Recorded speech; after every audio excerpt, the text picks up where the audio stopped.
11 years ago, I found myself walking into a trap set up by none other than Chris Hansen and the producers from the hit TV show To Catch a Predator. And to make matters worse, after I'd been bamboozled by the decoy, I wander into a kitchen and I find Chris Hansen. Then after I find Chris Hansen, I get beat up by the police. This was one of the worst nights of my life. Not to mention the fact that I was completely innocent and also a minor myself. Now I know what you're thinking, wait, how does this happen? But let me explain. You see, 11 years ago, I was 15 years old and being creepy on the internet. It's what 15-year-olds do. I was 15 years old, surfing the internet, and I wandered into a chat room. Now this particular chat room was set up to catch creeps. I had no idea. I was barely figuring out how to work the internet. This was 11 years ago and I was a kid. So I'm in the chat room trying to get my riz on, and I see this girl and her profile picture's pretty cute for what it's worth, right?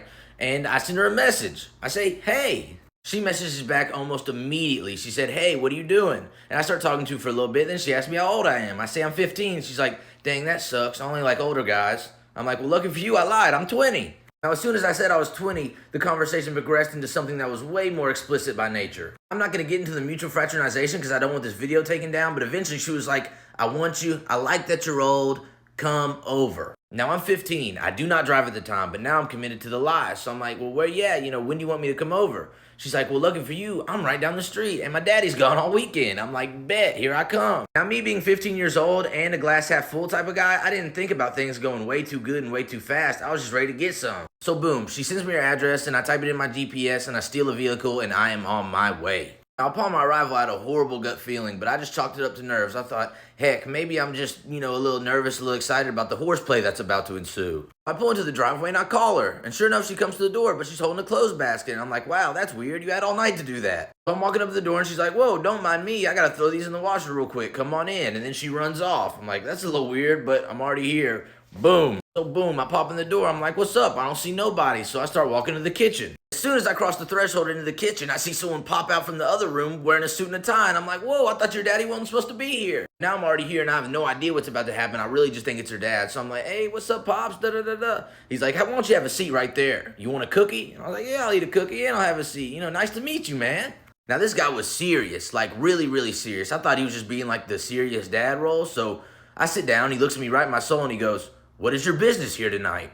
I'm like, man, I'm just here to catch a vibe, maybe a little platonic horseplay with your daughter. What are you doing here? He looks at me, he's like, that girl's 14, right? And I was like, yeah, of course I do, man. Then he pulls out a folder, and inside the folder, he has the transcripts of our conversation. I'm like, what is going on here? Like, you were doing way too much, man. If she's choosing, just let her. And then he starts going through the humbug things I said to her. I was like, look, bro, you don't have to do this. I know what I said. Like, do you want me to leave? He's like, no, just wait a minute. I was like, no, I think I should go. He's like, no, wait a minute. I keep trying to tell this man, like, look, bro, it's not what it looks like, but he keeps cutting me off. As soon as I say something, he brings out the creepy humbug stuff I said in the freaking transcripts. Eventually, I realized, man, this is a dead mission. So I look at daddy. I'm like, all right, Pops, I'm out of here. Like, you done scared me off. Tell your daughter, holler at me later. I'm gone. So I get up to walk out, and he's like, okay, just walk out of this door. And I'm like, no, I'm going to walk out the door I came in. You can't tell me what to do. You're not my dad.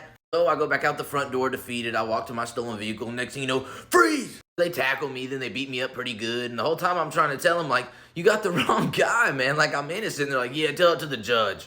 So they drag me in the interrogation room. Takes them about 20, 25 minutes to realize, man, this is a 15-year-old kid, and we just messed up bad. The only thing they end up getting me on is a stolen car. So I go to juvenile for a couple days. My dad comes and gets me, and then I never saw much more of that show after that. You know what, Matthew? That is exactly what that means. And I myself subscribe to the ideology that a police officer's thought process is this. I can flirt with whoever I want, whenever I want, and I have a badge, so it's not like they can just walk away. Heck, I can be the biggest creep on earth if I want to. And not meaning to dive into my anti-police, anti-established rhetoric, but I'm about to dive into my anti-police, anti-establishment rhetoric. The majority of police officers that I've ever encountered are jerks. Now, I know what you're thinking. Well, were you breaking the law? Of course, but they didn't have to be so rude about it. Now, having a police force in the fundamental sense, yes, gotta have it. No way around it. But I believe that the real corruption is actually at a much higher level. But what the media does is they want you to go and burn down your local police station. Look here, don't look there. Now, I'm not exactly married to that ideology. My opinion could be swayed. But in all my experiences, and a lot of people I know experiences, when the police get there, everything just gets worse. Much, much, much worse. Now, there are very rare scenarios where they actually do come and help, but those are few and far between. I think we need reform.